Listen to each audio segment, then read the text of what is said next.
One piece episode 11-10 आ चुका है और हमारा prince Sanji is on fire, but Shaka की जान खतरे में। अब वो किससे और कैसे वो तो आगे हम देखेंगे, बट साथ में हम ये भी देखेंगे कि बाकी स्टूडेंट्स का क्या होगा। कॉज लास्ट एपिसोड में हमने देखा था कि उन लोगों पर भी सेराफिम्स ने अटैक कर दिया है, तो वो लोग सेराफिम से भाग रहे हैं, बट इन दोनों को छोड़ के, क्योंकि ये लोग सेराफिम्स को भी पहले जा रहे हैं। बट इन चारों का कंबाइन अटैक खाने के बाद भी सेराफिम्स उठ गए हैं और उठते ही सस्ता कुमा उन पे लेजर अटैक करता है, बट ये लोग उसे डॉच कर देते हैं और सस्ता कुमा कंटिन्यूस लेजर चला ही रहा होता है कि लूफी और लुच्ची उसके करीब चले जाते हैं और शीगन और कॉन्ग ऑर्गन से अटैक कर देते हैं और जोरो भी सस्ते हॉकाई का अटैक डिफ्लेक्ट कर देता है और काकू उस पे टेम्पेस्ट किक से अटैक करता है, बट वो उसे डॉच कर देता है, इसलिए काकू भी कंटिन्यूस अटैक करता रहता है। तभी जोरो उस पे रश करता है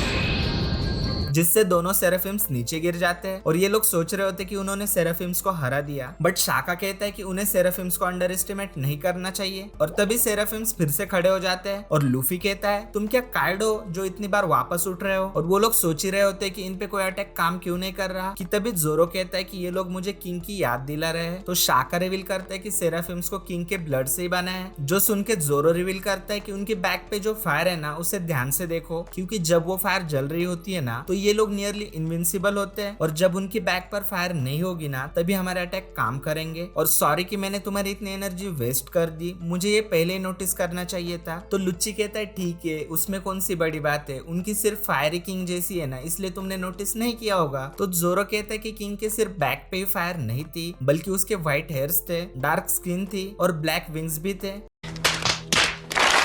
जिसे सुनकर लूफी भी रियलाइज करता है कि ये एग्जैक्ट सेम चीज है और जोरो से कहता है तू इसके साथ मत घूम रे, तू पागल हो जाएगा। फिर शाका वेगापंक को ढूंढने निकल पड़ता है, बट सस्ता मिहोक उस पे अटैक कर देता है, लेकिन जोरो के होते ये क्या ही कर सकता है। फिर हम थर्ड फ्लोर का सीन देख सकते हैं जहां हमारा जीनियस एडिसन, नामी और ब्रूक भाग रहे हैं, बट सस्ता जिन पे शॉर्टकट लेके उनसे आगे निकलता है और एडिसन को पंच करता है। फिर वो लेजर से अटैक करने वाला होता है कि ब्रूक उस पर रश कर देता है, बट वो ब्रूक के अटैक को डॉच करके उसका सर ही उड़ा देता है। फिर वो नामी पे अटैक करने के लिए रेडी होता है, बट नामी कहती है कि वो जिनबे को नुकसान नहीं पहुंचा सकती, मतलब हिपोक्रेसी की भी सीमा होती है। फिर ज्यूस नामी से कहता है कि कोई बात नहीं, अगर तुम नहीं मार सकती तो मैं मार देता हूँ, इसलिए नामी ज्यूस को समन करती है और सस्ते जिनबे पर अटैक कर देती है, जिससे उसे शॉक लगता है और वो नीचे गिरता है। फिर हम सांजी को देख सकते हैं जो अलग ही लेवल की बकचोदी कर रहा है। वो कहता है कि सांजी किंगडम के कॉन्स्टिट्यूशन के हिसाब से जो भी नामी को डराएगा ना उसे मौत दी जाएगी, और सांजी की ये बकचोदी चली रही होती है कि तभी सस्ता जिनबे अचानक से नामी पे अटैक कर देता है और नामी को चोक में डैडी करने वाला होता है कि तभी हमारा प्रिंस, हमारा सिम सांजी आ जाता है और सस्ते जिनबे को रॉहिट स्ट्राइक से किक करता है, जिससे वो जाके ब्लास्ट तो होता है, बट फिर भी उसे कुछ नहीं होता।